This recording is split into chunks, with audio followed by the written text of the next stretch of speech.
We'll start with 3 ohms. Om.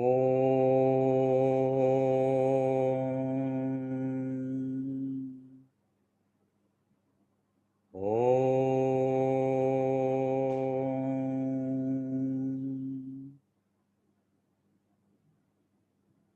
Om.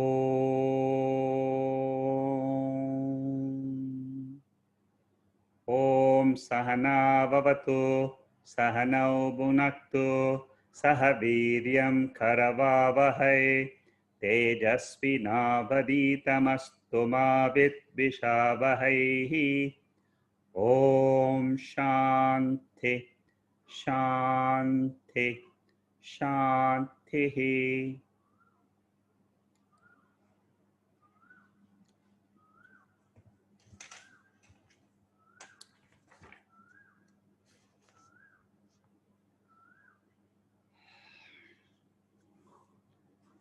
So we have seen in this text Saddarshanam up to verse number 23 last week. A quick look at the last 3 verses. Verse number 21 described what is the source of this ahamkara. The source of ahamkara is sakshi. And if we know the source, then we will not bother about whether we are living a world of destiny or whether we are living in a world of self-effort. This is a very common debate amongst all seekers who generally consider themselves as the body and mind. And then they debate whether this body and mind is a result of destiny or is it a result of self-effort.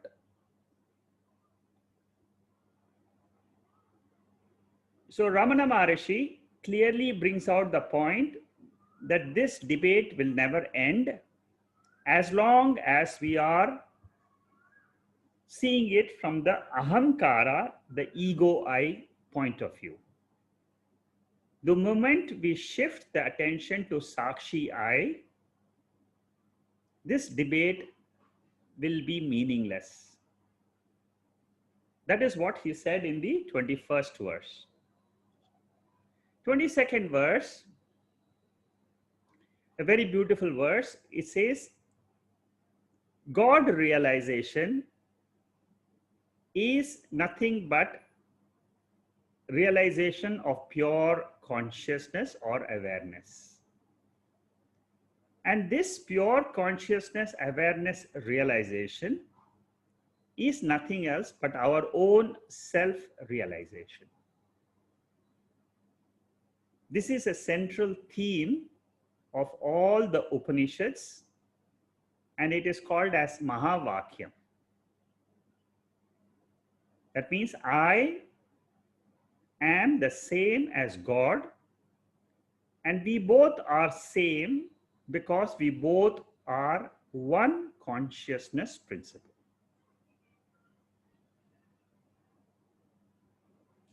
Then in the 23rd verse, how to see this pure consciousness? How to realize this pure consciousness in ourselves? So here Ramana Maharishi gives us a tip. He says, you convert this ahamkara as the food for Sakshi. Sakshi is nothing else but the Lord.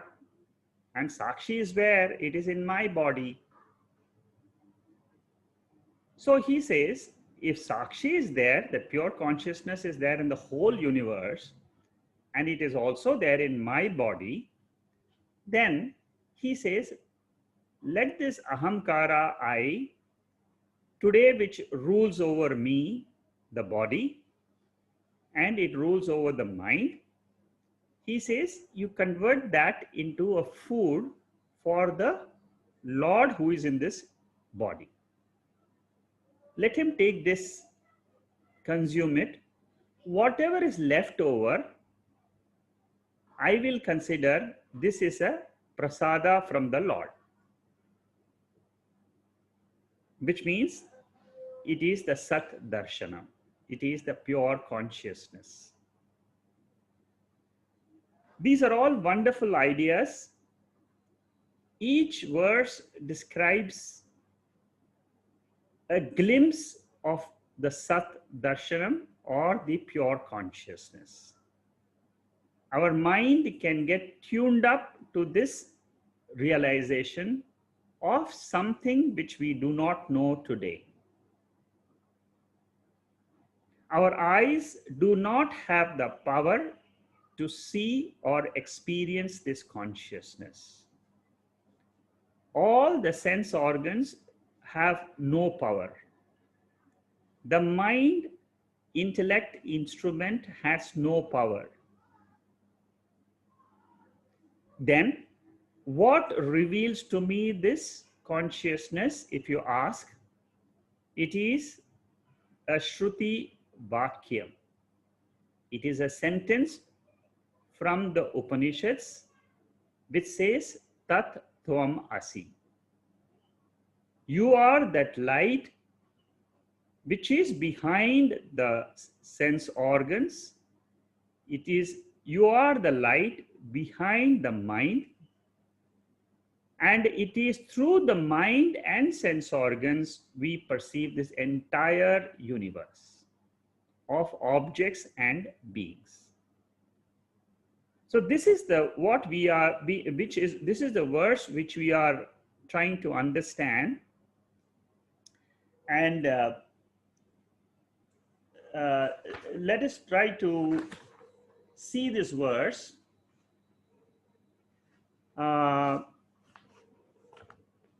This is the verse number 24. Let's look at verse number 24. I had introduced this in the last talk, and we will see the details now.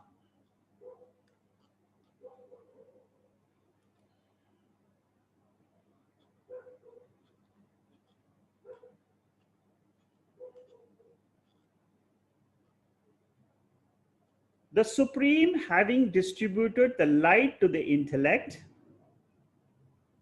where does it shine? It shines inside our mind. This is what we were seeing last week. This light is not the light, it is not the light of the sun, it is not the light of the stars, it is not the light of the moon, it is not the light of the lamp which we light up before God, but it is an internal light.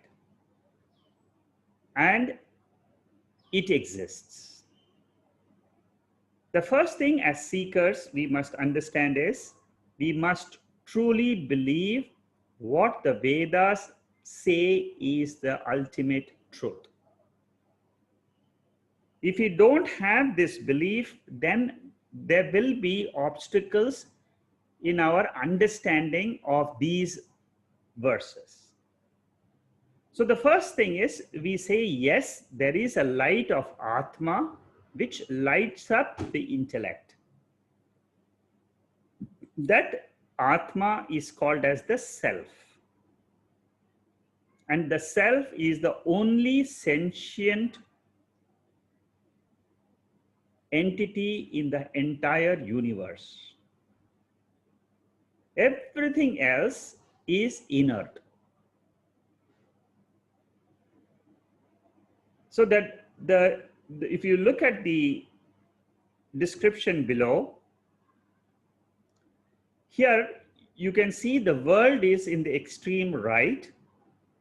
It is perceived by the senses. This is like the Drik Drishya Viveka, which we have learned, which we have studied before. And the senses are the seer. The senses are themselves seen by the mind. If the mind is not behind the ears, this talk which you are hearing will not be heard. If you are thinking, if your mind is thinking of something else in the universe, this talk will not be heard. Therefore, the mind is the seer. Seer means illuminator. In sleep, the mind is in passive condition. But we still exist. And that is called as consciousness. Pure consciousness, pure existence. This is a very, very important thought process in understanding the entire scriptures. This concept is repeated in many texts. In the Bhagavad Gita, in the 15th chapter, it comes, Jyotisham api jyotihi. There is a verse which says this. Then, na tatra suryo bhati in Kathopanishad, Mundakopanishad. In almost every Upanishad, there is a mention of some light principle which is called as the consciousness principle. It is called as the light principle because the light principle illumines things in the external world. Like the sunlight illumines the entire cosmos. So if you have to compare something which illumines our mind, that is called as the Chaitanyam. That is the light of Chaitanyam. That is the light of Sakshi. That is the light of Brahman. All these three names which I'm using, Brahman, Sakshi, these are all belonging to the same entity, but in different contexts, they are given different names. The mind seeks fulfillment from the external world. And it always prompts us to act. Run there, run here, run after food, run after good food, run after good movie, run after good fragrances, run after good feelings of touch, and so on. And the mind never gives up this extrovertedness to seek joy in objects. This is how the mind and the sense organs are created by God. Always turned outside. The moment we wake up in the morning, immediately we start looking at the external world and we start wondering what I should do today. So that is why Kathopanishad explains this beautifully in this mantra. Paranchikani Jatrunath Swayambhuhu. The sense organs are created with outgoing tendencies. And therefore, what happens? Everybody in the universe commit a mistake and they think that the external world is real. It is absolutely a fact. That is what we all believe. They never try to look or never understand that there is some other light behind this mind, which is called as Atma. And it is this Upanishads or the Bhagavad Gita which reveal this light behind the mind. So Ramana Maharshi is asking, what is the light by which the mind has the capacity to perceive objects which are brought by the sense organs. Mind, as you all know, exists in the form of thoughts. It is only a flow of thoughts. All perceptions of form, color, taste, smell, everything is in the form of thoughts. They are called as vritti. And this vritti becomes sentient in the presence of Atma. It becomes sentient and it has got three conditions. The mind has got three conditions belonging to Prakriti, which is called as matter principle. These three attributes of the mind are called as three gunas. For those of you who have not studied the Bhagavad Gita, the three gunas are explained in chapter 14 of the Gita. And when we analyze this chapter, we will know our mind thoroughly well. Mind is nothing else but three gunas: sattva, rajas, tamas. Sattva stands for knowledge. Rajas stands for activity. Tamas stands for inertia.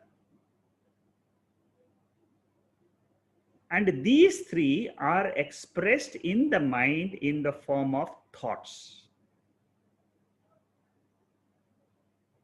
So the mind is an instrument consisting of the three gunas, and these three gunas are continuously changing.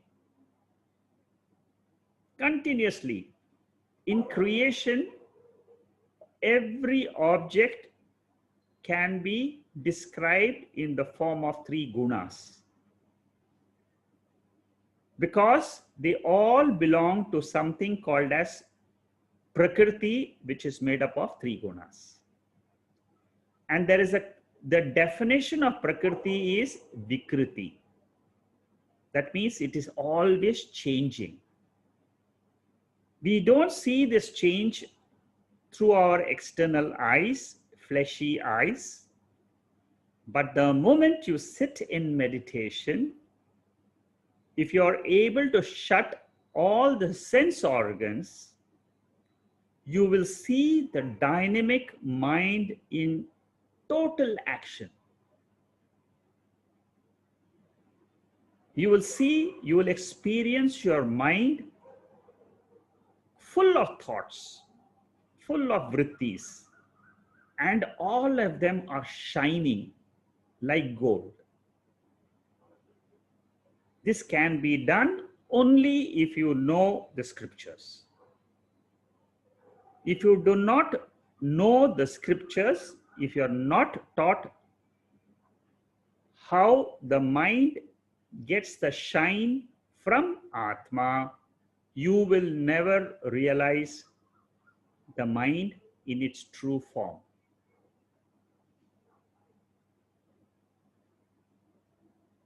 This is a very important realization for all seekers. The moment we understand the mind is only thoughts, and thoughts are inert by nature, they do not shine at night when we are asleep, but they are all shining and they are all full of energy. Tremendous energy in them.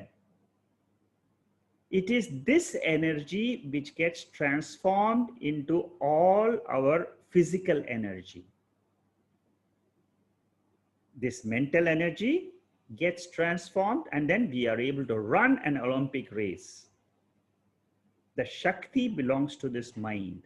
The Shakti belongs to the Prakriti. Jnana Shakti, Kriya Shakti, Ichha Shakti.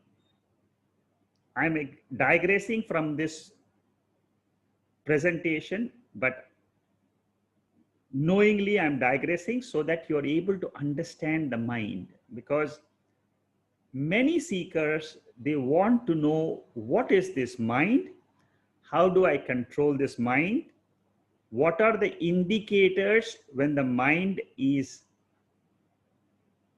troubling me. They all want to know this. This is beautifully explained by Lord Krishna in chapter 14 of the Bhagavad Gita. If you want to study the mind, study chapter 14 of the Bhagavad Gita. The notes are there of the Bhagavad Gita in the website. You can study it and realize what this Prakriti is. Coming back, what makes this mind shine is the light of consciousness, which is called as Atma. This light is reflected in every thought. When it is reflected in all the thoughts, first the thought which comes in is called as the I thought. This is what Ramana Maharishi tries to reveal in Saddarshanam. Once we have the I thought illumined, then it starts gathering all other thoughts. I thought is called as the Ahamkara thought, and the Ahamkara immediately takes the body as the self. It forgets that the self is not this body, but it takes the body as the self, mind as the self. This is the mistake committed by the jiva.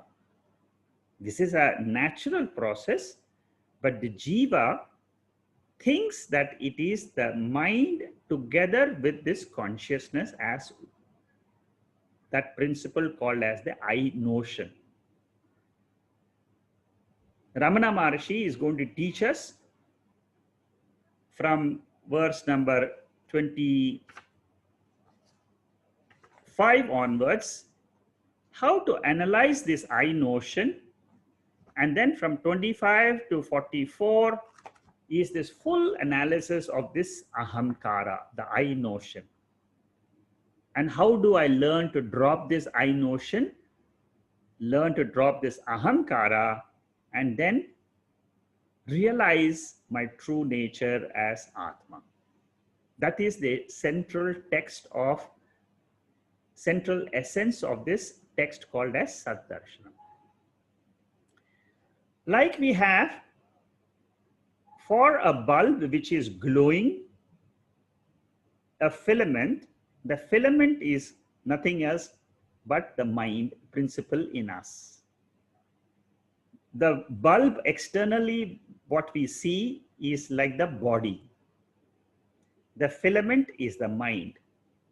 Electricity, which is the power behind the tungsten, is called as Atma, or pure awareness, consciousness principle.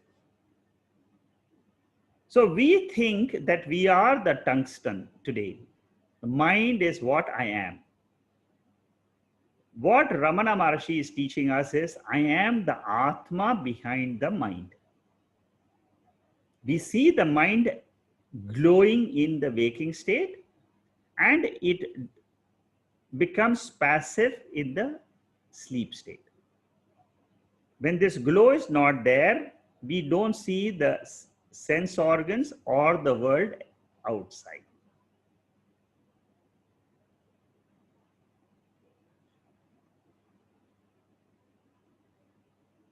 We look at the mind to realize our consciousness nature.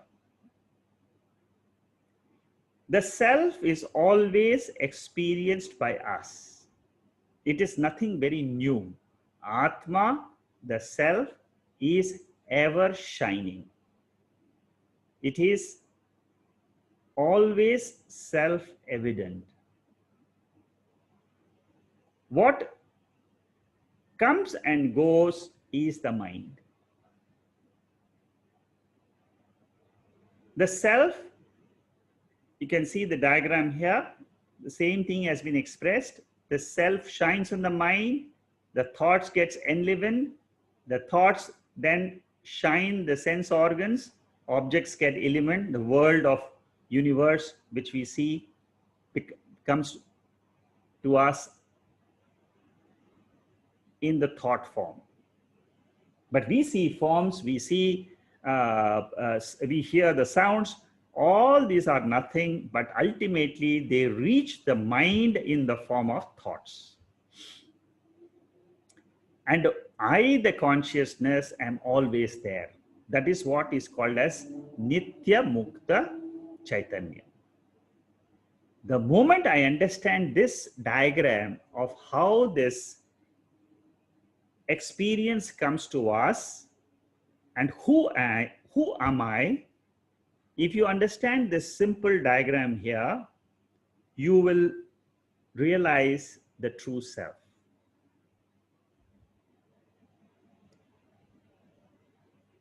What is life? Life is the disturbed consciousness in the mind. When the consciousness shines in the mind mirror, it is called as Chid Abhasa, reflected Chit. And that reflected Chit illumines the dark room. Like you keep a mirror in front of a dark room, when the sunlight falls on the mirror outside the dark room, the sunlight, reflected sunlight, can illumine the dark room. Similarly, this entire universe is nothing else but a dark room, as we experience in our sleep state. And the moment we wake up, what happens? The dark room becomes, the dark universe becomes illumined for us. This is how this part of Vedanta is called as the technical topic. If we understand this technical nature of Atma, how it illumines, how it illumines the mind, and the mind illumines the sense organs, then to study Bhagavad Gita or the Upanishads or the Saddarshanam becomes easy. This is how the acharyas, the teachers in the past have taught the students about Atma. The light of Atma is present everywhere because it is a higher order of reality. It shines, it has no limitations of time or space. Even when there is no time and no space, Atma shines. This is because it is beyond time and space, it is called as Paramarthikam, or it is called as a higher reality. If I know this pure consciousness, I am called as a super waker. Waker is who knows the external world, and the super waker is who realizes the self-evident Atma. The sense organs reveal only the objects of the world, and they are only inert by nature. Where Jiva is, in the same place, in the same locus, the Ishvara, the totality is. And that is exactly where the consciousness also is. So Jiva is nothing else but Ishvara. Ishvara is nothing else but pure consciousness. But this pure consciousness appears to be hidden to us. The reason I have already told you is because the mind and the sense organs are designed to see the external world only. Like the TV pictures, they show you the movie. They cannot show you the screen. Only when you off the TV, the movie pictures stop, then you can realize the screen. Similarly, when the movie of the world in the Jagrat, in the waking state, stops in the sleep state, I can realize the screen of Atma. This screen of Atma is like the space. It is like the light. Space is all pervading. Wherever you go in cosmos, space is there. Similarly, consciousness, the light of awareness, is all over the cosmos. Self-knowledge consists of two stages. Stage one is to notice the consciousness free from all limitations, free from all the three bodies. That is called as stage one. That means pure awareness is not the gross body, it is not the subtle body, it is not the causal body. So we learn to turn our attention from the inert body and the thoughts to the ever experienced consciousness. Like thinking of the screen of the movie in the middle of the movie itself. What will happen? The movie will drop off and I will be aware of only the screen. Similarly, it is possible for each one of us to note this consciousness throughout our life without any medium of the body or the mind. Once you have been exposed to this teaching, it is very easy to note that I am that pure consciousness. The scriptures are revealing to us our own nature. Our own nature means our Swarupam.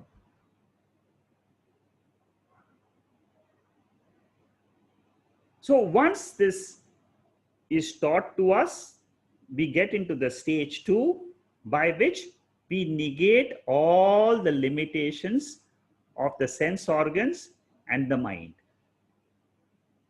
By the Shastric words which are revealed in Brihadaranyaka Upanishad, Neti Neti. Neti Neti means I am not the gross body which is experiencing the gross world. I am not the subtle body which is experiencing the subtle world of dreams. Not the formed objects which the gross eyes can see. It is not the formless mind or the formless which my eyes cannot see. These are all subtle world. But there is consciousness which is the adhishtanam, the substratum, which is the cause of this mind, which is the cause which illumines this mind. So we turn our attention to the antakaranam, the mind instrument, which is called as a cave. Cave because it's hidden behind the mind. How you go, the consciousness, for example, is hidden inside the cave of the intellect. That is why it is called as cave, guhyam. Connecting the I, the pure I, to that witness consciousness is called as Saddarshanam, or it's also called as Ishvara Darshan. Ishvara is nothing else but this pure awareness, which is shining. Liberation means what? Mukti means what? Changing our understanding about ourselves.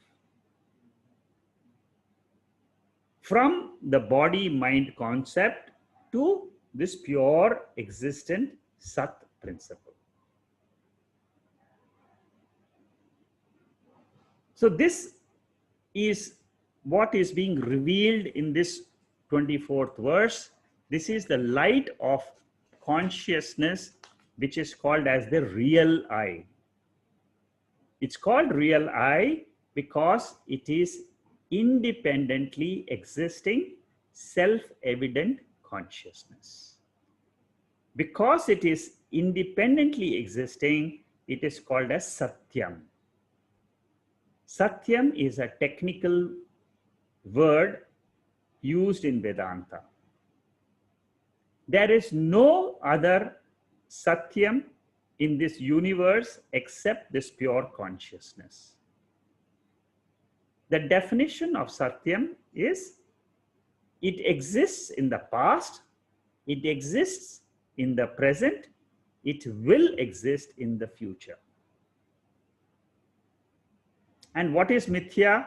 Mithya is an appearance which exists in the current situation, in time and space.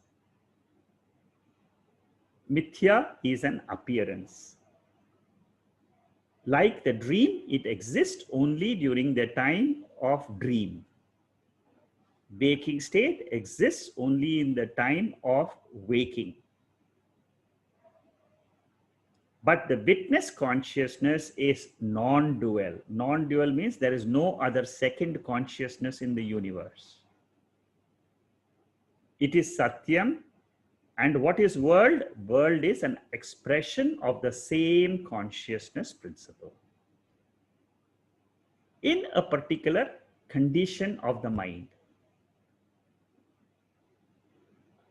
Hence, it is called as Mithya. Mithya cannot be counted as a second object in creation. It is only an appearance. What is the best example of Mithya? There are two examples which are given in the Shastras. One is the dream, objects and beings. The second is a reflection observed in a mirror. When we go to a restaurant, we do not order 2 cups of coffee, one for me and one for the image in the mirror. The second person I see in the mirror is a fake entity.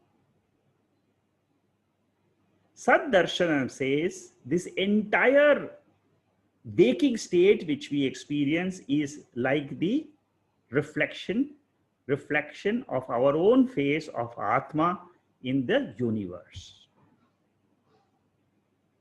Hence, the entire universe is called as Mithya.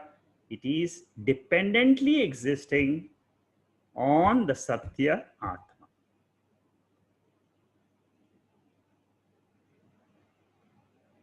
And how does this entire waking state, dream state come and go? It comes and goes because of a Shakti.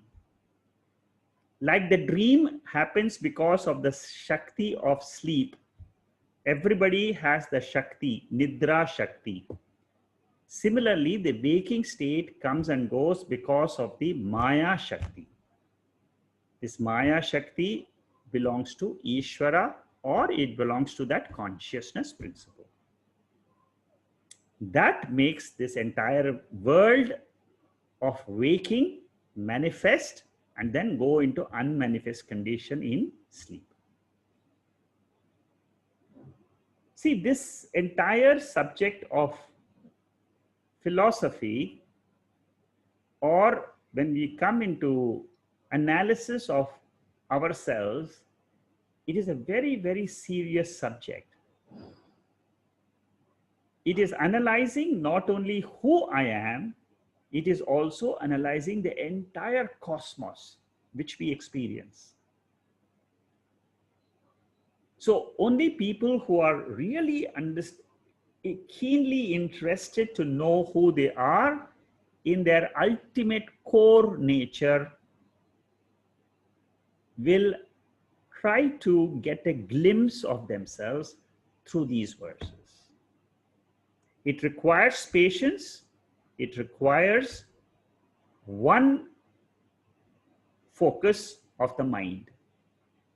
Concentrated mind can experience this pure consciousness very easily, because it is prepared. It's prepared by all other sadhanas.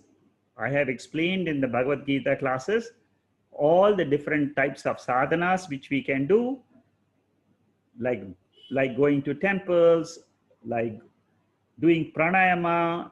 All these are only to develop the focusing capacity of the mind and the concentration of the mind. In one central portion of the mind, we are able to bring the entire energy of the mind and then try to look inside. Suppose your mind is splintered, it is always agitated. You will not have the glimpse of Atma. There will be no Sat Darshanam. It will be only a Sat Darshanam, which is of the world. So that is about this particular verse 24. Then we go to verse 25. 25, 26, 27, these are three verses which describes the ego or the I notion.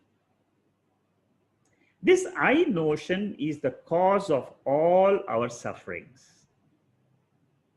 And this I notion is called as ahamkara. It is called as the false I. This ahamkara, how does it arise? How does it fall? Why it arises? This entire analysis is being taken up by Ramana Maharshi.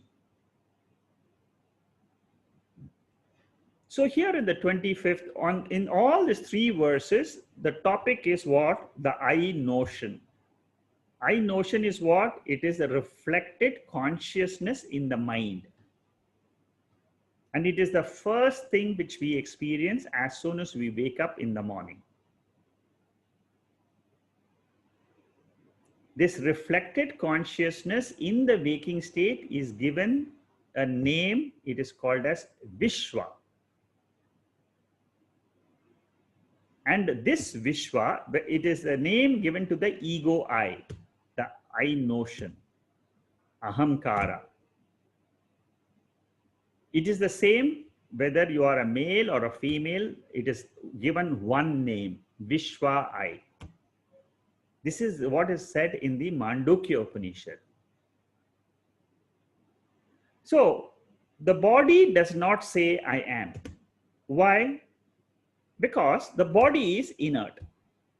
It is made up of the 5 elements, exactly like the desk. Can the desk say I am? No. Can the chair say I am? No. Can a stone say I am? No.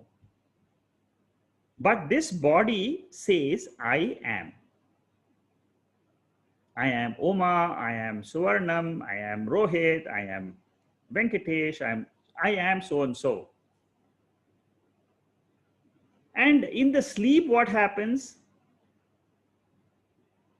This I am is not there. Therefore, nobody says I am or I was not in deep sleep.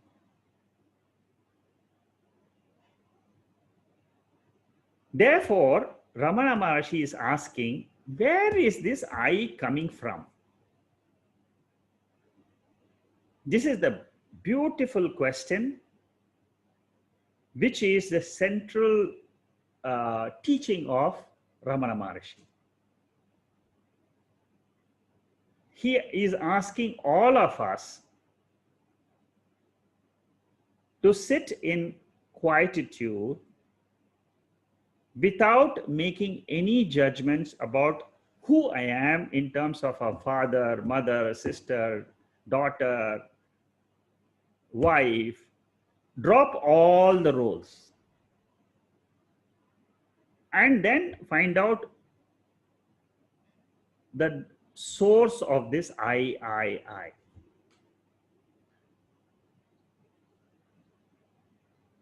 There is somebody who was in sleep, but who could not say I am, that is called as Sakshi. The one who says I am is a reflection of that Sakshi in the waking state. The body is, like I said, is made up of 5 elements. It is inert. It cannot say I am, or it even cannot say I. It is the sentiency consciousness principle which says I. But it on its own, it cannot say. It needs a reflected material called as the mind to say. Reflecting material is the mind, and the mind always comes with the sense organs. Upon the rise of this ego I, the world rises for us. Your world may be your body, mind, and your surroundings in your apartment and your world of things and beings. My world is as per my mind and my body and my world of objects and beings. The world is different, but the consciousness, which is that reflecting in the mind, is the same one I. Reflected I is different. The I, the ego principle, is the same. Mind and reflected consciousness is the same, but it experiences the body, and through the body, the experiences are different. I, the Sakshi, gets reflected. The reflected I plus the mind mirror is equal to the ego I. This is a very important equation for you to understand. I, the Sakshi, can exist independently as in sleep. That is what is called as the pure awareness consciousness principle. The ego I is dependent on that consciousness, and the sense organs are dependent on this ego I. And the world to come into our mind is dependent on the sense organs. This understanding we must clearly have to know who we are. So the reflected consciousness knows the body first. The reflected consciousness plus the mind, which is called as the ahamkara, knows the body. Through the body, then it knows whether the room is hot, room is cold, the weather outside is cold or hot. So is the I notion only the mind or only the reflected consciousness? That is the question we should answer. I know my mind. The knower reflected consciousness is different than the known thoughts of the mind. I am the reflected consciousness. I am different than the thoughts which are there in the mind. That's what it says. Who wields the mind and the body? The ego I. The body is governed by the thoughts in the mind. Suppose I say I want to get up, the thought is there, I will get up from my bed. So the mind gives instructions to the body to perform actions, all actions. You can analyze all your actions. All actions are done by the instrument of actions. We have seen this in Tattvabodha. Organs of actions are governed by the mind. This ego I exists in two states, waking and dream. In these two states, we have experiences through the body. In the waking state, it is the waking body. And in the dream state, it is the subtle body made up of the mind together with the thoughts.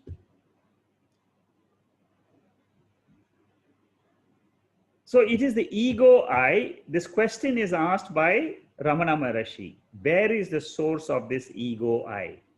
That is what we are analyzing in this particular verse. This is the, I would say, this particular 3 verses are the central verses of this entire Saddarshanam. From here, once he is trying to understand this I notion, he will reveal the Sakshi. Because from here onwards up to 44th verse is the revelation of Sakshi, the consciousness, which is there in all of us. Pure self is ever shining.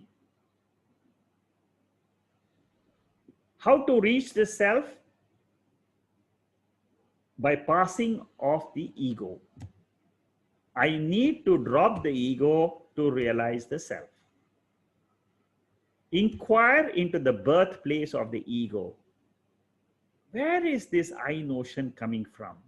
If you ask this question, the I will drop. Suppose you ask this question, who is sorrowful? You close your eyes and ask the question, am I sorrowful? You will understand that the answer will come to you, no. I am the consciousness. I can never be sorrowful because consciousness, nature of consciousness is illumination. And what is sorrowful is a thought to which I am attached to. If I learn from the Vedas that I am that pure consciousness, I learn to drop the mind which has got a thought of sorrow. Therefore, I learn how to drop sorrow in life. This is a very deep psychology which is being explained here. Very deep. You cannot find anything deeper than this in the entire field of psychology. The revelation of the pure consciousness as the illuminator of our mind. That is the root, that is the ultimate root of this ahamkara.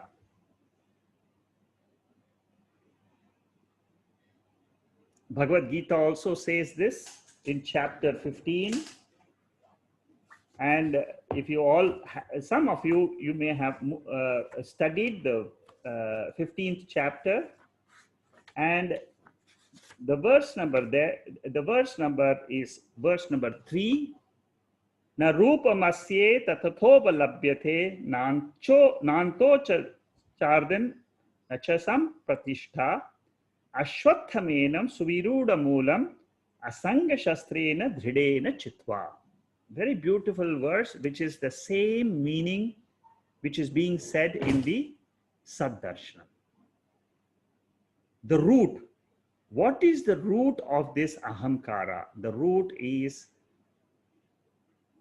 Atma, pure consciousness.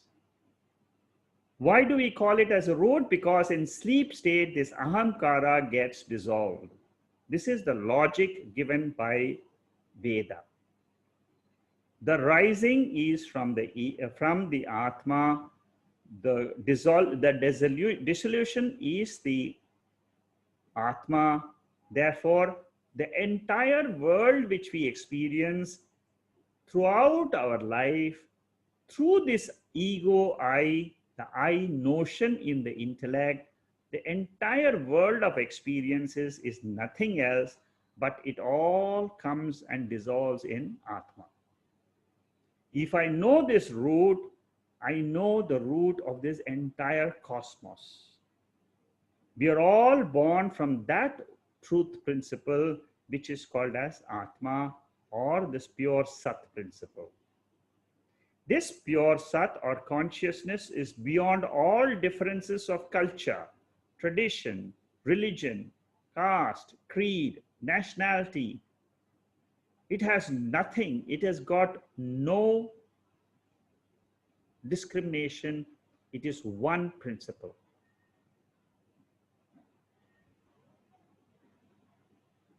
It is very, very beautiful revelation if you can understand this Atma as the core of our personality.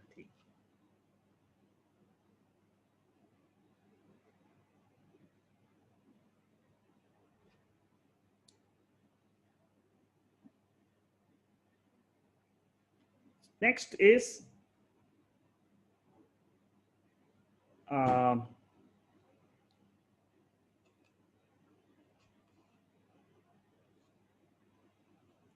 this creation is coming from the Chetana Atma, sentient principle. And Achetana Anatma means what? It is Jadam, mortal. Body is mortal.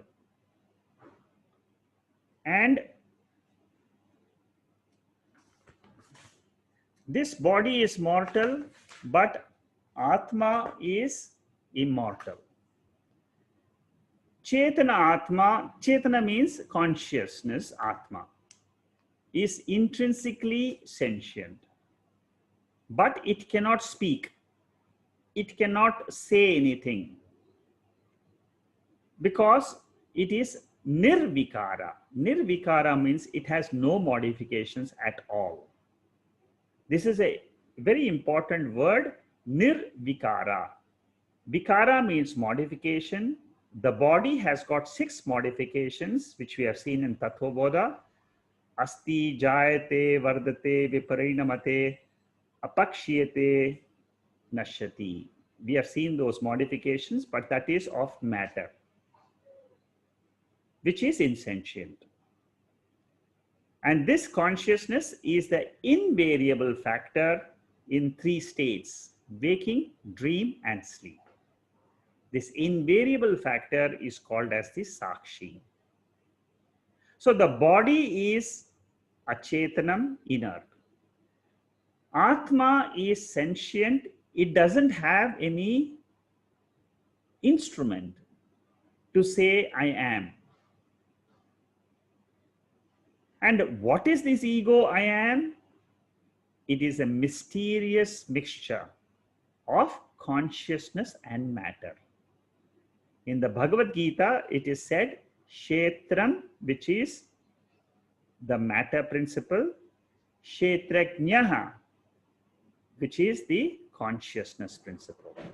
When this matter and consciousness come together, this I notion comes about. Exactly like when the mirror is there in front of me, the mirror gets an image of my face. In the sleep state, there is no mirror. In the waking state, this mirror comes and then I can see the reflection of this I notion. In the sleep state, there is no mirror, I notion gets dropped. Again in the waking, again I see the I notion, I see my body, mind, and I see the entire universe.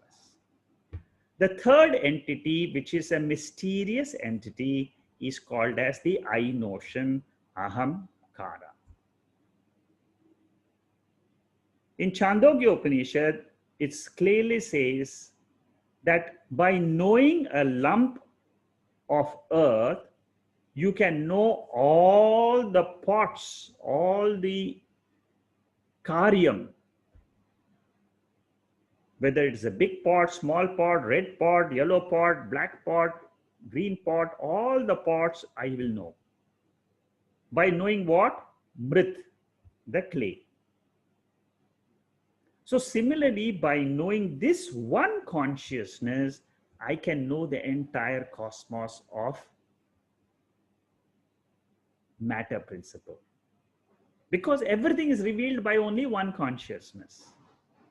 Everything in the whether it is a ring, bangle, or anything, chain is nothing but gold. Gold is karanam, ring, bangle, chain is karyam, effect. The moment I know the cause, I will know the effect.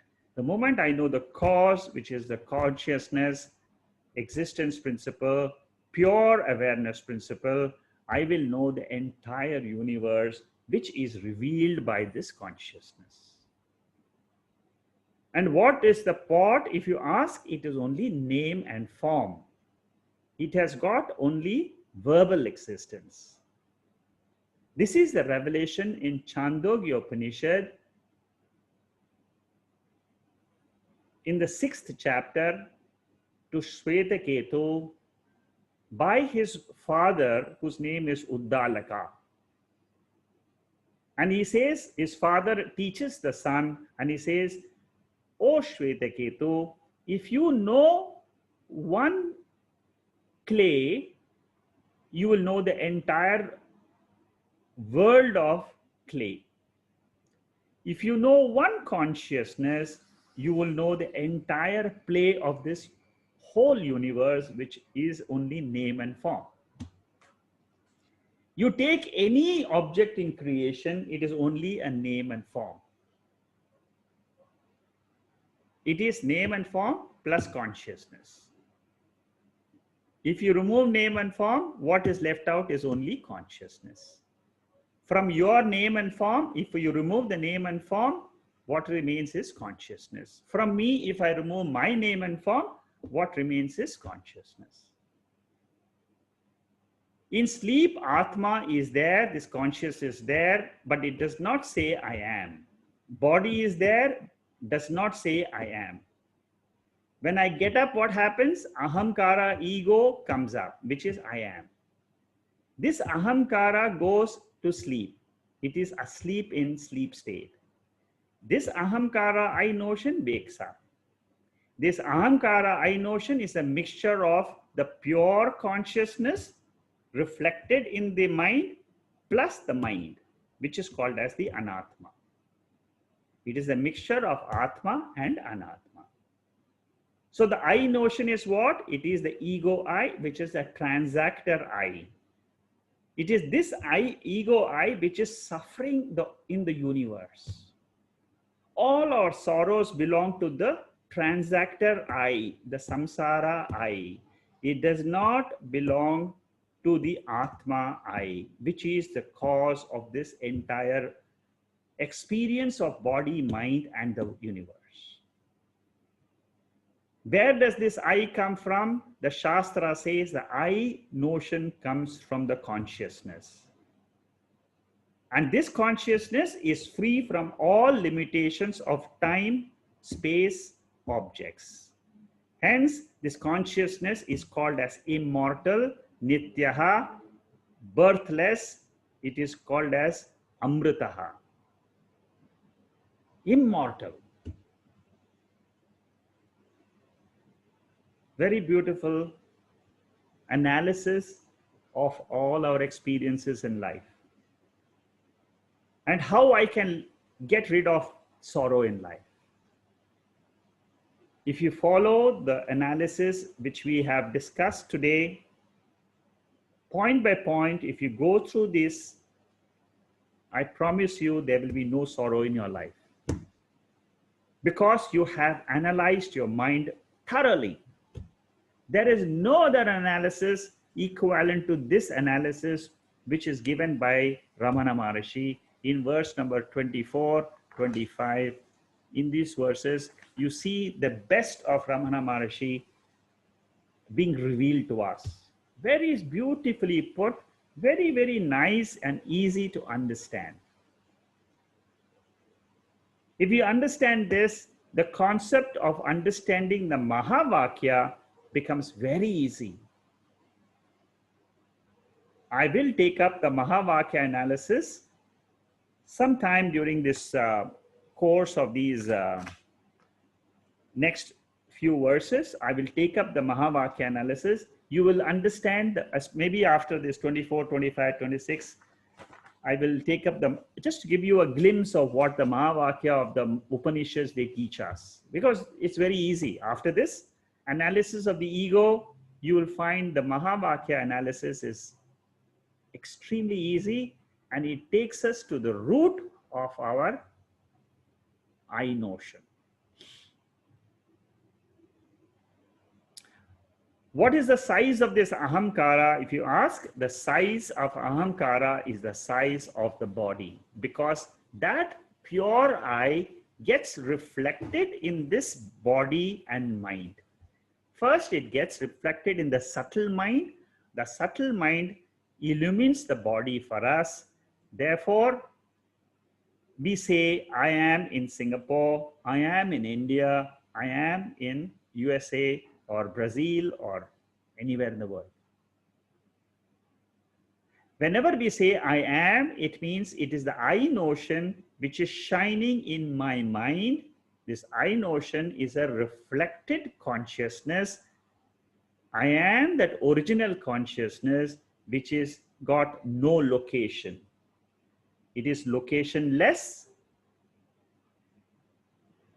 mindless, bodiless, pure awareness.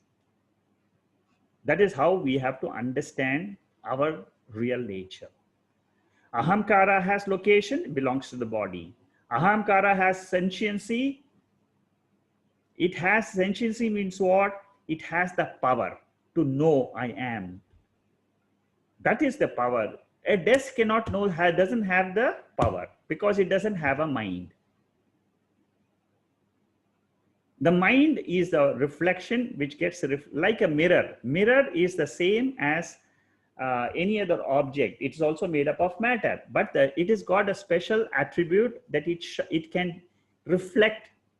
It has got it is so subtle. It's the creation of a mirror. It's the same substance, but it is subtle matter. A stone cannot reflect light. A mirror can reflect light because of the subtlety. Similarly, our mind is subtle matter. The gross body is gross matter. So the subtle mind can reflect consciousness. Then it can lend consciousness to the body. Through the body, I can lend consciousness to the objects in the world. This is how it comes. Mundaka Upanishad says, Vidyate hridaya grantihi chidyante sarva samshayaha shiyante chasya karmani tasmin drishte paravare. What this says is, the one who has broken up this knot in his heart, untied that ahamkara I, he will dispel all the doubts from his intellect. And once he has dispelled all the doubts, all his karmas which he has done in so many lives, they will all be consumed by this untying of this mind. Very beautiful verse. It says that the moment you understand or untie this knot of the mind which is there, and you understand the real consciousness which is behind this mind,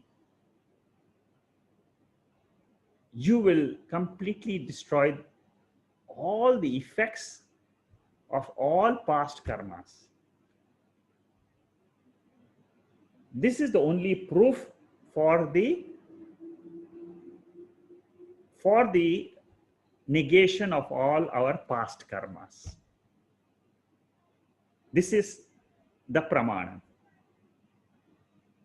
Shastra, the scriptures are the only pramanam for revealing the Atma to us. They are the sixth eye, which is called as the eye of wisdom.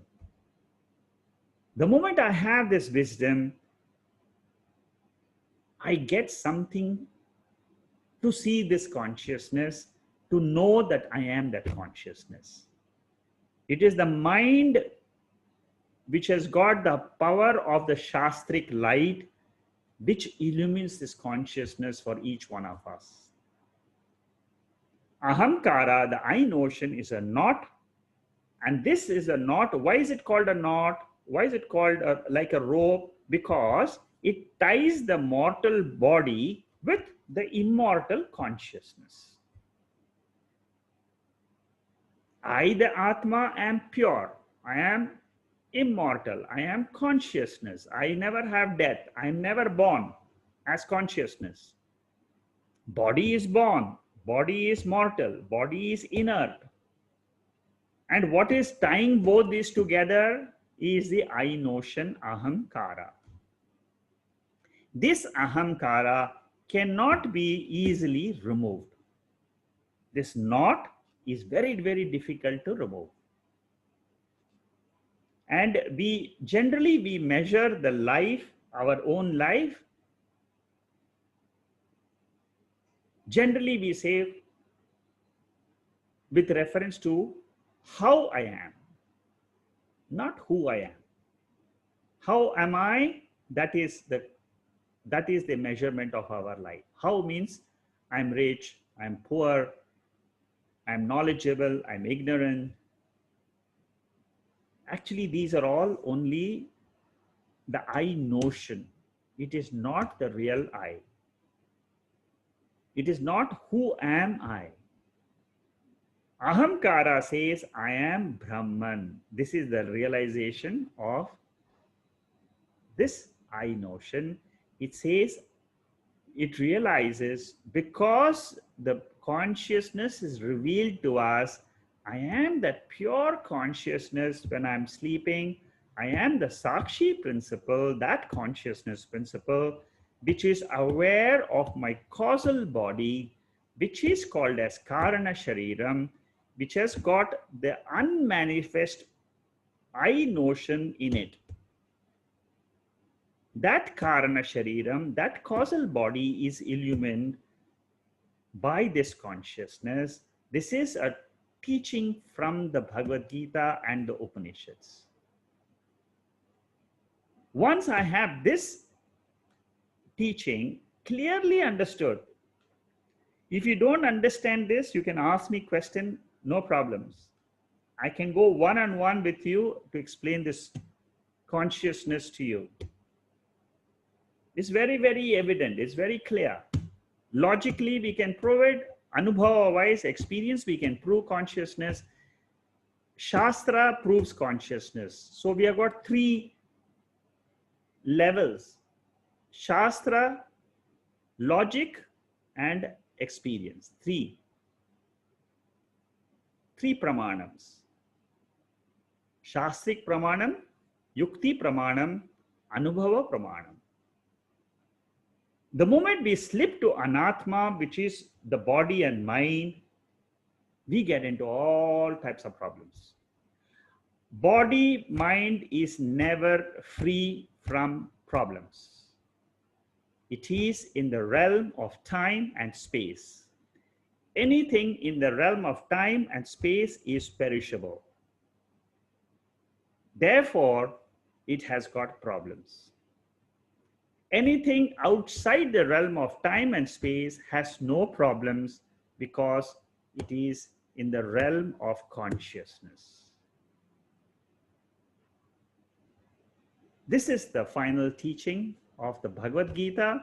This is the final teaching given to Arjuna by Lord Krishna. This is the teaching of all the Upanishads to free ourselves from the pain of sorrow which we experience in our life. They are belonging to the I notion. They do not belong to me, the Atma. I learned through the scriptures how to negate this I notion and claim Aham as my real nature, pure consciousness as my real nature. Only the free, liberated Atma ever exists. It is called as Satyam. And I notion, Ahamkara, is Mithya. Aham Satyam, Jagan Mithya is the final lesson taught by the Upanishads. They teach us Brahma Satyam, Jagan Mithya. We have to substitute Brahman with Aham. I am that Satyam. I am that pure consciousness principle, and the entire field of experiences, Drishya Prapancha, The seen world, experienced world is anatma. I am Atma, the seer, consciousness. The entire world is drishyam. That world is mithya. It is of a lower order of reality. I am Satyam. Once we understand Satyam and Mithya, we are in a format of understanding our own nature. This format is called as binary format. It is not the triangular format of Jiva Jagat Ishvara.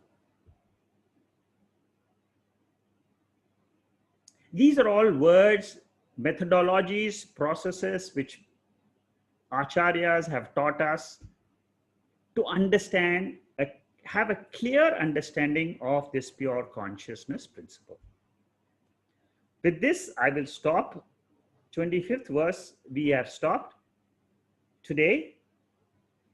And we have seen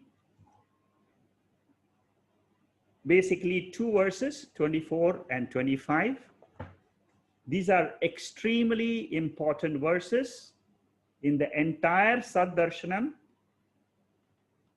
If you understand these two verses, you have got the gist of the entire essence of the whole Upanishads. You've got the entire essence of the Bhagavad Gita. And if you have any doubts, you can ask questions. I will try to answer it. And again, go through these videos if you can. If you have not understood it, go through it, listen to them again and again, read the notes, hear the video. You will get a grasp for sure. These are all revelations of our own nature by somebody who has realized. Ramana Maharishi. He is teaching us. He is the great Acharya, like Lord Krishna taught Arjuna. That's the beauty of Saddarshanam, 44 verses, brilliantly composed by Ramana Maharishi, which we are now studying. We'll continue next week with the 26th verse. If you have any questions, I'll try to answer this.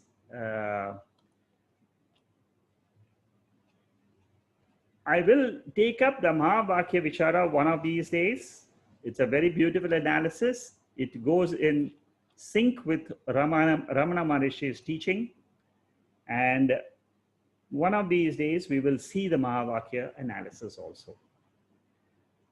Om Purnamada Purnamidam Purnahat Purnamudachade Purnasya Purnamadhaya Purnameva Vasishyade. Om Shanti Shanti Shanti. Hari Om Shri Gurubhyo Namaha. Hari Om.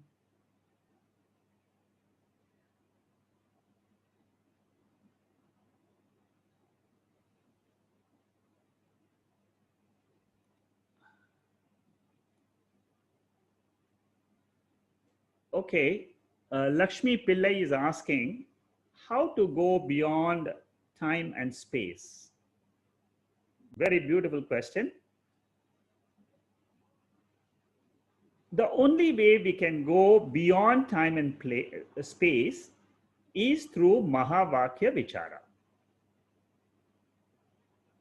It's only through the study of scriptures we can take our intellect beyond time and space. If you study anything else except the scriptures, you will be in time and space. The entire objective science is in time and space. Entire, the whole world of physics, mathematics, chemistry, medical sciences, astronomy, everything is in time and space. The only way, the only instrument available to us to go beyond the time and space is the Upanishads. They are the direct revelations of something which exists beyond time and space, which is pure consciousness. The more we learn the Upanishads, because Upanishads are the direct instrument to reveal something which exists beyond time and space. If you go through the descriptions of Atma or Brahman in the Upanishads, you will have a way to go beyond time and space. It's only through the words. It's only the scriptures which will reveal this Atma. And generally they say the study of Mahavakya, Tattvamasi, Aham Brahma Asmi, Prajnanam Brahma, I am Atma Brahma. These are all what are called as very, very important statements which are revealing what is beyond time and space. There is something which exists.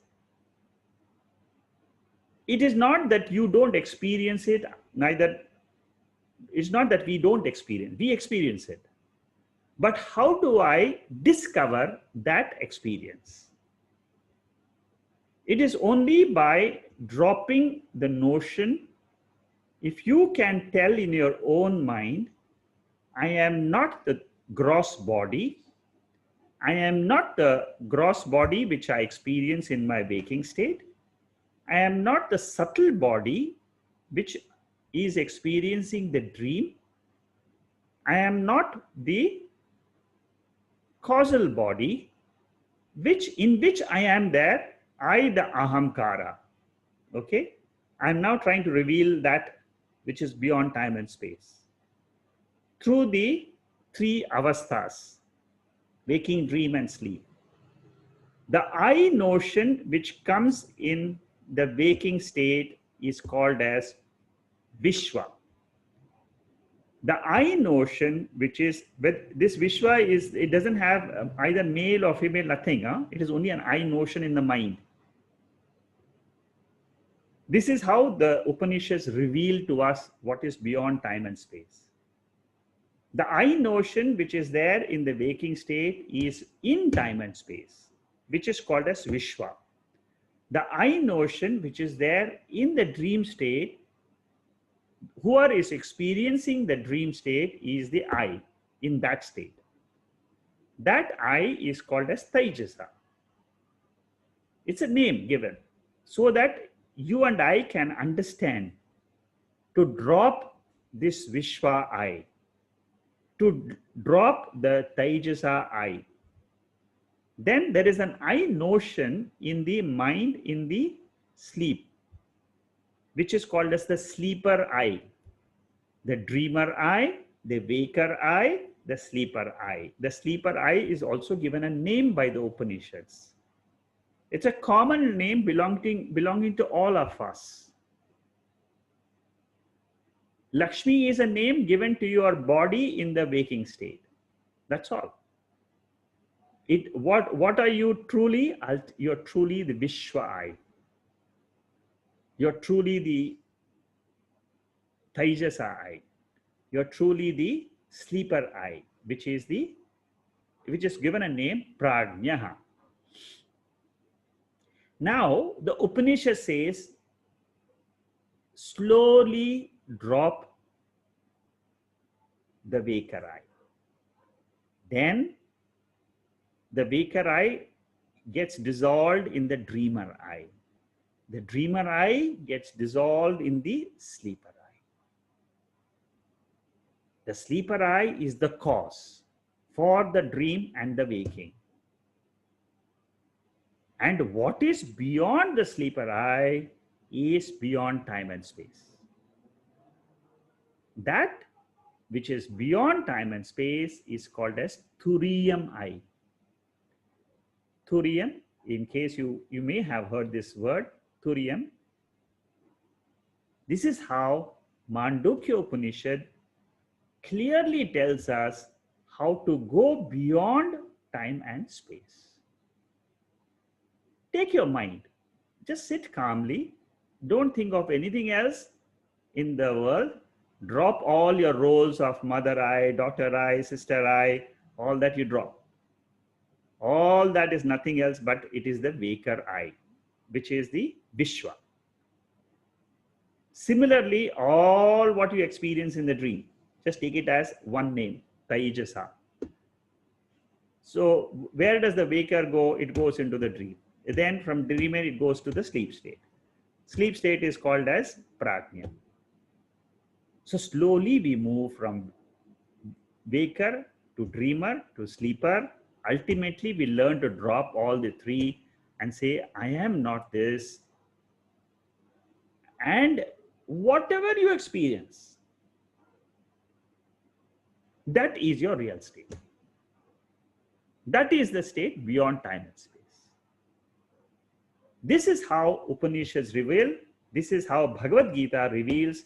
If whatever it let it remain, whatever just be. That is called as the pure being. And when your intellect travels in this direction like this, you will come to know the truth. You will realize the ultimate pure consciousness. Okay, beautiful question, Lakshmi. I will then now ask people to ask questions in case you have any. Thank you. Thank you. Shekharji, Bolo, bye-bye. I have two questions, Shekharji. I was reading this Swami Ramakrishna book, question answers. And one question was that three gunas, can it lead us to self-realization? Yes, the moment you drop the three gunas, then you are in yourself. That's all. You just say, I am not the three gunas. Of the gunas belong to the matter. And I am not this three gunas. Then automatically you are with your pure consciousness. You are with your pure being. Okay. What is your second question? Second one is Duryodhana was saying to Lord Krishna, you are seated in the heart of every human being and so on, Yeah. right? Man and human being. Yes. And you are the doer and I am your instrument, right? Okay. So, do I commit sin in the war of Mahabharata? Oh, no.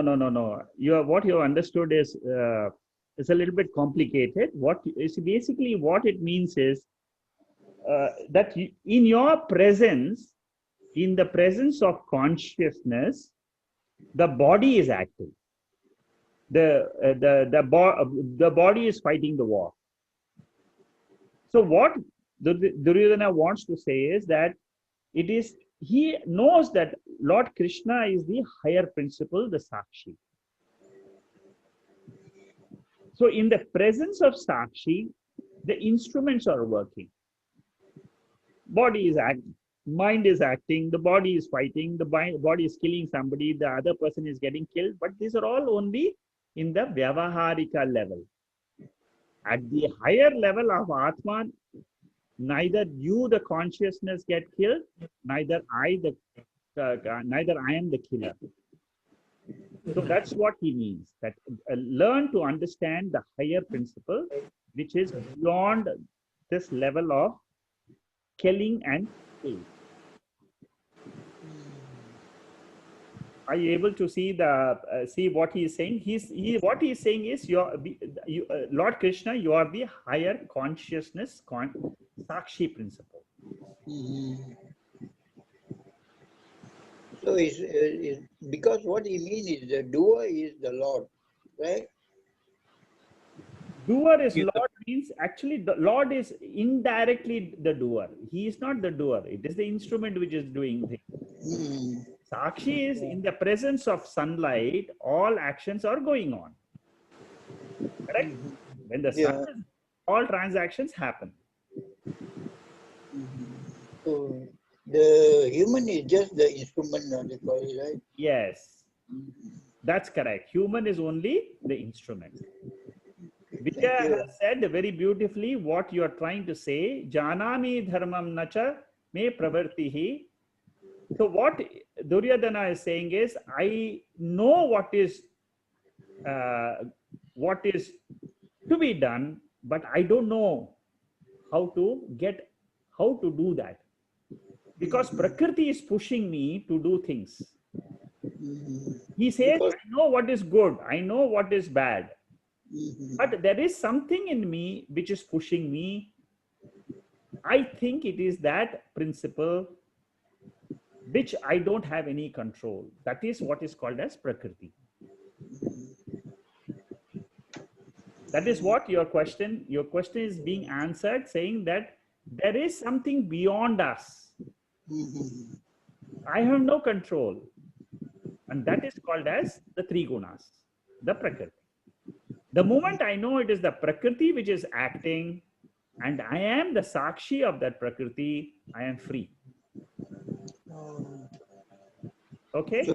it's the instrument that causes Yes, the, that's correct. It's the instrument which is acting, but not me, the consciousness. not the doer, lah. Yes, not, I am not the doer. The doer is the instrument. Prakriti. Yes, Prakriti. Okay. Thank you, Shiva. Thank Yeah. you, sir. Okay. Thank you, Uh, Sekhaji. thank you. Lakshmi is asking this another question. How to drop the waker I into the dreamer I? This is a cognitive process. It is an intellectual process. In the seat of meditation, you have to bring a thought. I am not the waker I, and this waker I am, which is the gross body I am dissolving in the subtle body I, which is the mind. Ultimately, the mind is what is revealing the gross body. If you understand the connection which I have just now explained to you, the light principle, it shines in the mind. Therefore, the waker I ultimately is nothing else but the dreamer subtle mind. And then the subtle mind is nothing else but the causal mind, which is the causal body, which is what we experience in our sleep state.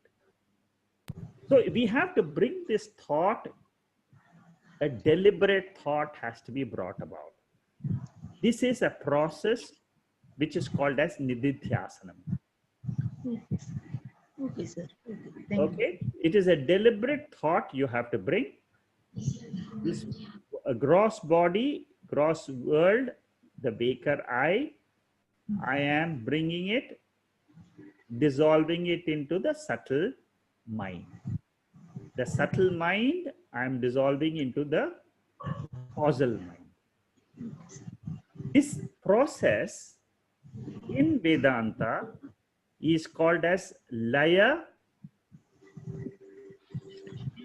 It is called as the Laya Karanam. It is you're dissolving from Srishti, you're resolving into the Layam. Okay. And this is a tested method given. This is an upasana. This is a meditation. It is called as nididhyasanam. It is to be done with thoughts. And this is being prescribed in the text called as Vichara Sagara. In that text, this method has been described in this way. Okay. that one must bring the thought of dissolving the gross into subtle, subtle into causal. And causal means what? My own nature when I am sleeping. Okay. Okay. That is supposed to be the seed state for the dream and the waking. Okay. Okay. And beyond this state is my nature. That's all. You just just let the mind. The moment you dissolve the subtle mind into the causal mind, what happens is then the Lord takes over you. That's all. Ishvara's grace will fall on you, and you will know Okay. whatever it is, that is your nature. Okay. And once you have realized this and you have done this process, you will never forget it. That is my nature. That Okay. means that will remain with you forever. Okay, sir. Okay. This is called as immortality. This is called as amritam. This is called as the pure state. This is called as atma. And you will never forget it. Neither you will, it will always remain with you. Why? Because you must have a strong faith in these words of the scriptures. I am not the waker. I am not the dreamer. I am not the sleeper. I am the atma, Okay. which is the pure light of consciousness. It exists by itself. That is the beauty of this teaching. It doesn't need any light. It is the light of its own which is shining. I illumine myself, that's all. In that illumination, there is nothing else in the world. Neither the body is there, neither the mind is there, neither the world is there. I alone am there shining. That is my real state. Okay. This is exactly what Upanishads are trying to reveal us. This is what Lord Krishna is trying to reveal in the Bhagavad Gita. This is what Saddarshanam is getting revealed by Ramana Maharshi. Very beautiful question, and it's a beautiful the way the Upanishads and Saddarshanam brings it out is also fantastic. It's something, anyway, you'll see it in the next few verses. You will understand Okay. a little bit more deeper what you have asked. You will get it a little bit more deeper. We'll get into when we go to the study the other remaining verses. Okay, sir. Thank you, sir. Thanks a lot. Okay. Any other? Okay, there's some more questions. Saddarshanam is connecting. Saddarshanam connecting I to that witness consciousness. Yes, Vijay, you're right. This statement suggests that I is different to witness consciousness. What is this? Ego or Turiyam? I. Because eventually I have to dissolve all other small I's into Turiyam. Two Turiyams should also dissolve into eventually into Atman. No. See. No, that's not two thurium. That is number two, point number two. Okay. Thurium is again a state of an I. Should that also eventually dissolve into Atman, right? Which one? Turiyam into Atman. Thurium, because the I thought, which is called the first vritti, first modification, which you called it as that I thought, ego, is also an evolution from Atman, right? Yes. So my question is, when we say Saddarshanam is connecting I to that witness consciousness, it actually suggests that I and the witness are different. No. Let me correct you here. Basically, there are two things. Okay. Number one is the inert body, which is inert. It has got no I notion.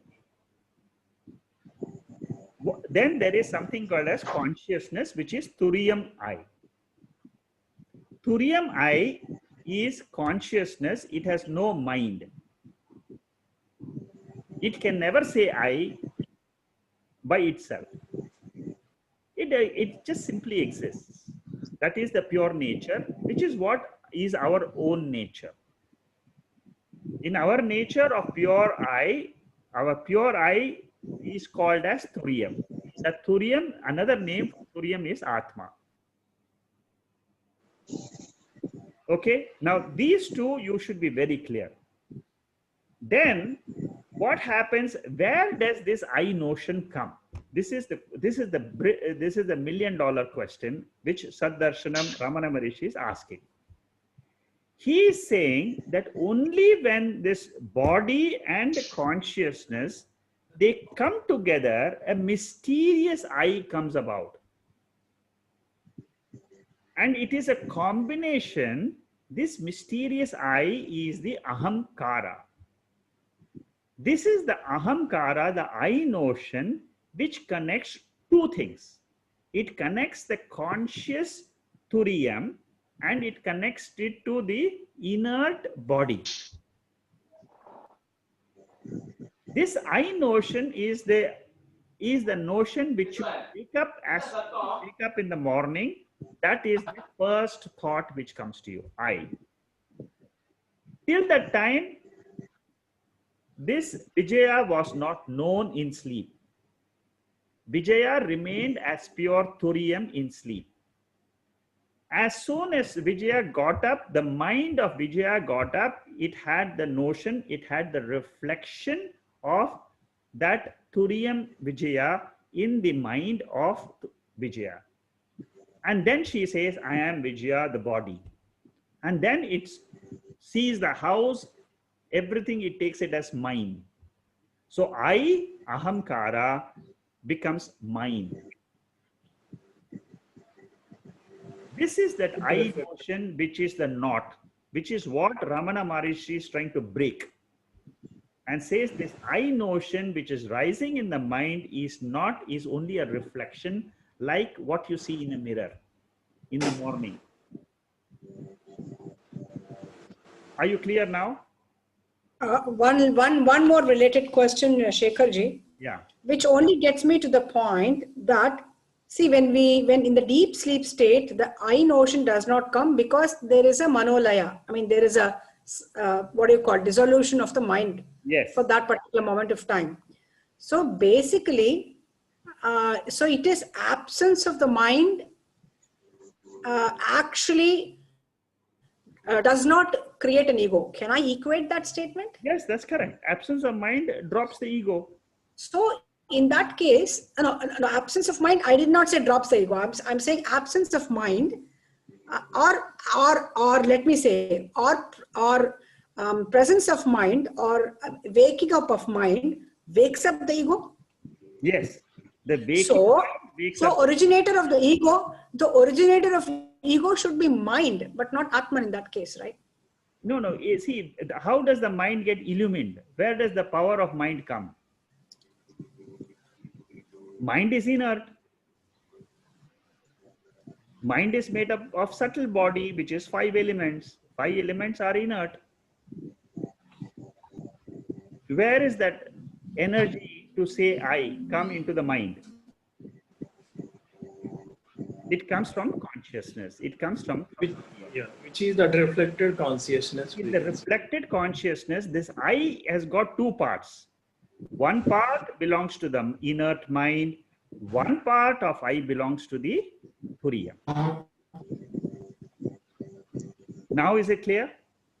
Okay, so cognition of I is made because of the mind, but the sentiency to the mind is borrowed from Atman. Exactly. So the relative link Yes. is okay. Now you got it. Yes. It's only length. Thank you. Think about it. Just remember whatever you have now analyzed, write it down, and then again tomorrow morning go through what you have written down. Then it will go into your subconscious mind.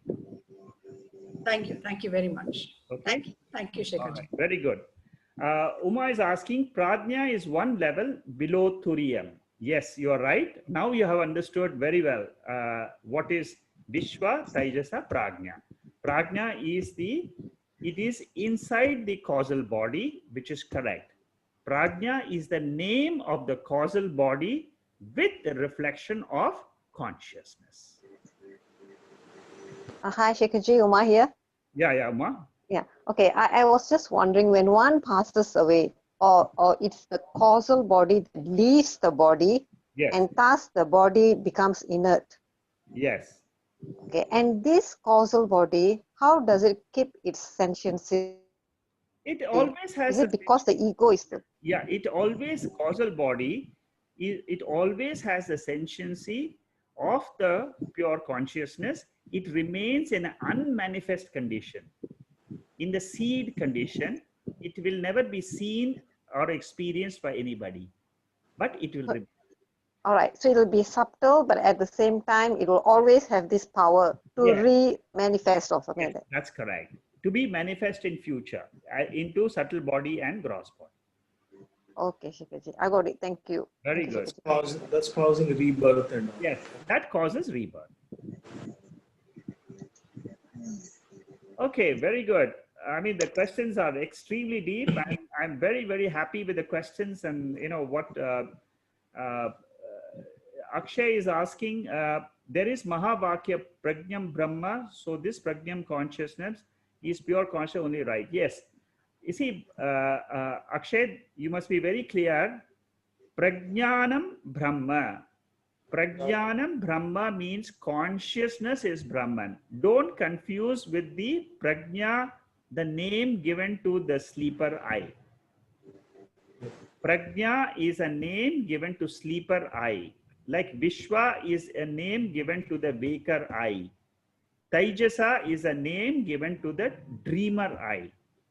But when the Mahavakya says Prajnanam Brahma, it means it is consciousness is Brahman. Pure awareness is Brahman, is the name of Brahman. Is a definition, is the nature of Brahman. So Akshay, be careful. It is not Prajnanam. What we say is Prajnanam is name of consciousness. Prajna is a name of, that is a different Prajna, and this is a different Prajna. Swarupam is called as Prajnanam Brahma. Prajna is a name which is given to the sleeper eye. When Got it. this is very clearly must be understood. Waker eye, dreamer eye, sleeper eye. Sleeper eye is Prajna. Waker eye is Vishwa. I am not Vishwa. I am not Taijasa. I am not Prajna. Who am I? I am Turiyam. The name given is Turiyam, or you can also call this as Brahman. Is it clear?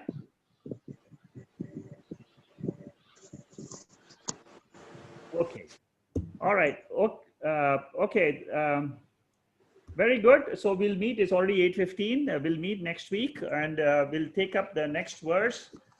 These are extremely important verses. These are all revelations of the Mahavakya. They are the revelations of our real nature.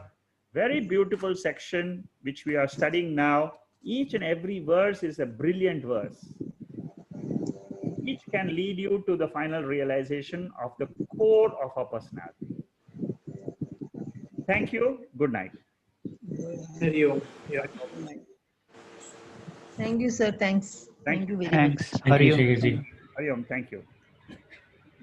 Thank you. Thank you. Guilty.